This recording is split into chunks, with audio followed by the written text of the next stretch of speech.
Pokud bude svět i nadále vnímat Tchajwan jako součást mezinárodní koalice proti Číně, pak nás čeká scénář soudného dne, říká tchajwanská zákonodárkyně Kuomintangu.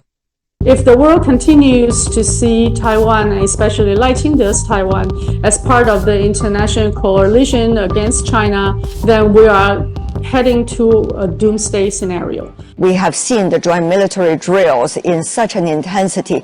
Tell me more about the reactions on the island.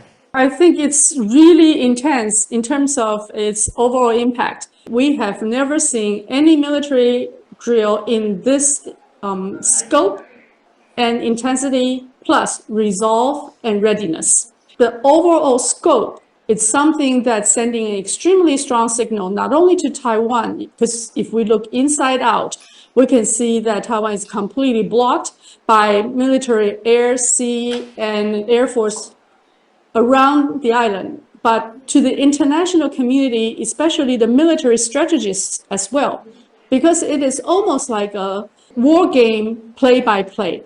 It's indicating very strongly the A2AD zone for mainland China in terms of defense is to the east of Taiwan Island. So everything to the west of that line is within the A2AD zone. So international players, if they were to be invited or decided to intervene, they have to take everything into consideration. So that's extremely strong signal to international military and strategists in addition to just people in Taiwan. That is why I think our future, our collective future, is at a bifurcation point. If the world continues to see Taiwan, especially Light-Indus Taiwan, as part of the international coalition against China, and also potentially bringing into a confrontation in the West Pacific, then we are heading to a doomsday scenario.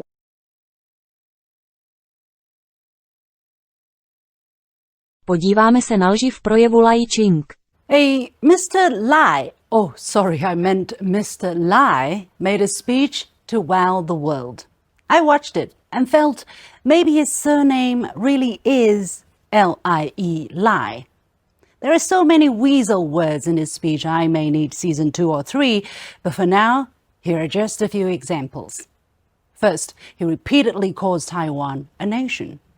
I know for a fact that 183 nations in the world, the great majority of countries in the world, consider it a region of China. So do the United Nations. You know, when kids play house, they can pretend to be what they are not. But if adults do that in real life, reality strikes back. Mr. Lai said more countries around the world support Taiwan's meaningful international participation. Sure, the region was able to participate in the sovereign nation-only World Health Assembly as Chinese Taipei. But since 2017, the World Health Organization, or WHO, has stopped inviting it, even as an observer. Why? The WHO couldn't condone Taiwan's separatist stance. Mr. Lai said there is increasing proof that Taiwan is a Taiwan of the world. Let's ask Nauru, Honduras, Nicaragua, Kiribati, the Solomon Islands, El Salvador. You want more? Okay. Burkina Faso, the Dominican Republic, Panama, and Sao Tome and Principe.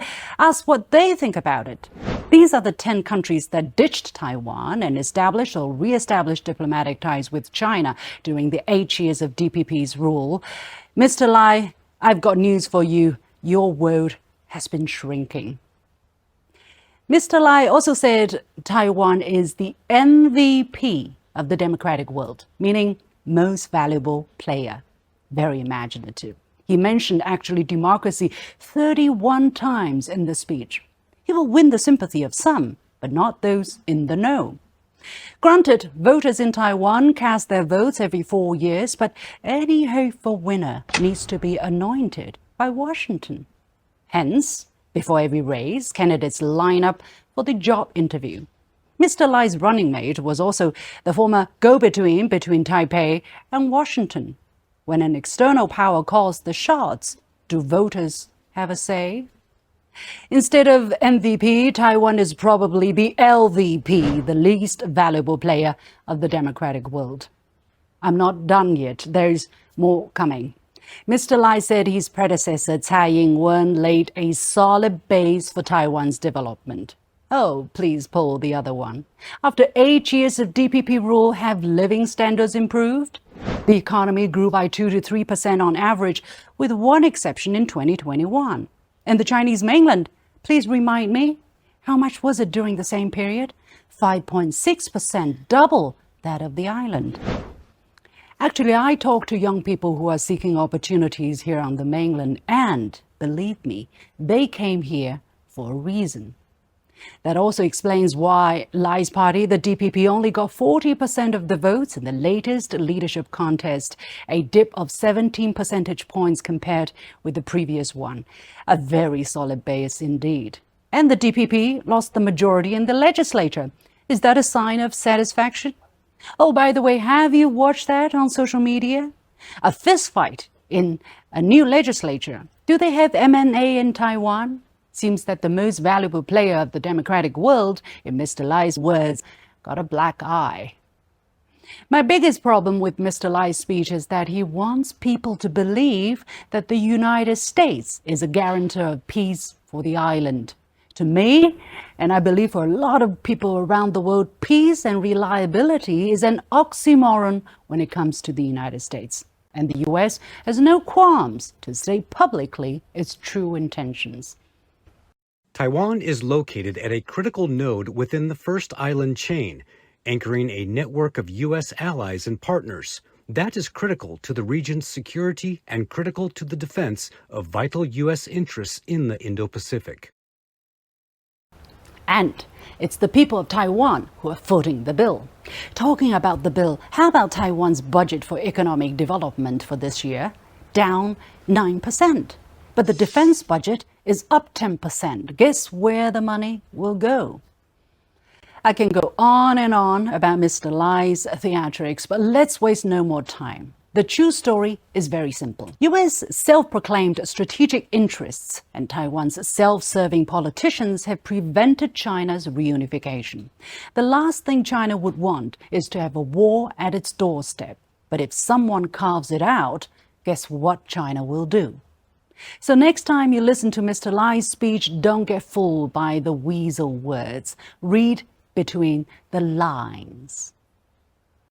Orgány Tchajwanské demokratické pokrokové strany jsou hybnou silou války, prohlásila ve středu na tiskové konferenci v Pekingu mluvčí úřadu státní rady pro záležitosti Tchaiwanu Zhufen Lian.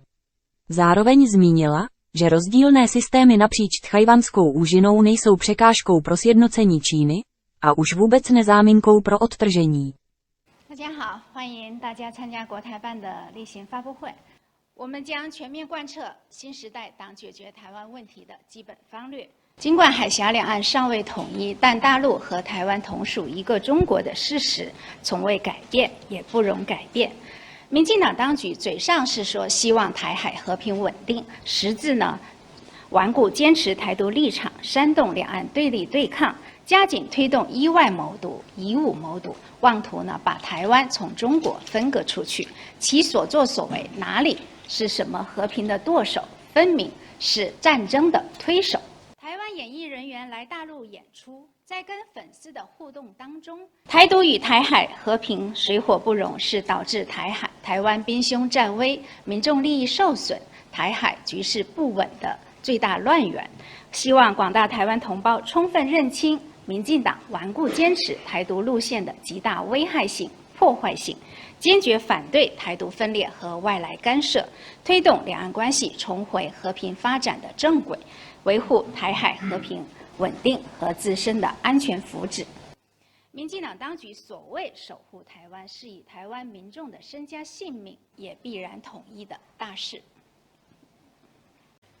下一题。 我们绝不容忍，绝不姑息，绝不赖清德讲这些话，实质是打着民主的幌子，兜售台独主张，企图愚弄岛内民众，误导国际视听，谋求政治私利。赖清德当局以所谓民主包装分裂，无非是想祈求外部势力为其谋独挑衅、撑腰打气，充当外部势力遏制中国发展的马前卒。必须指出的是，台湾是中国的台湾，台湾问题纯属中国内政，不容外来干涉。妄图依外谋独，只会自食恶果，棋子必将成弃子。内局势如何变化，不管谁当权，都改变不了。制度不同，不是统一的障碍，更不是分裂的借口。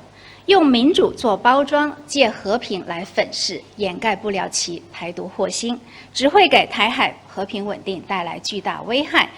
给将台湾推向兵凶战危的险境，只会给广大台湾同胞带来深重祸害。希望台湾同胞坚守民族大义，和大陆同胞一道，坚定地维护一个中国原则，坚决反对台独，坚定地维护自身利益福祉，推动两岸关系重回和平发展的正轨。有关讲话充斥着 Vysocí ruští politici vyjádřili rozhodnou podporu principu jedné Číny a nesouhlas s nezávislostí Tchaiwanu, v jakékoliv podobě s tím, že tzv. Projev nezávislosti Tchaiwanu nepodporuje regionální stabilitu.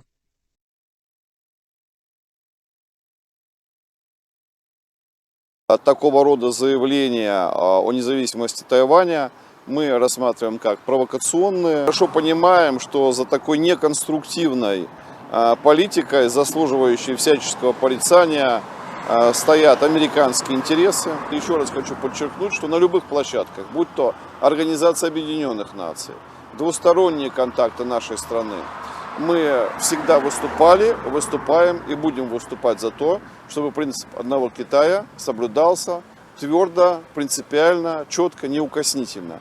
И заявления, которые звучат в пику этой позиции, повторяю, заслуживают, на наш взгляд, абсолютного осуждения и не ведут к более спокойному и стабильному миру в 21 веке. И мы 100% солидаризируемся с позицией Китая по тайваньскому вопросу. Причем как в отношении Китая, так и в отношении нашей страны, которая здесь будет поддерживать Китай при любом сценарии развития событий, потому что это суверенная территория Китайской Народной Республики, и из этого исходит российская дипломатия.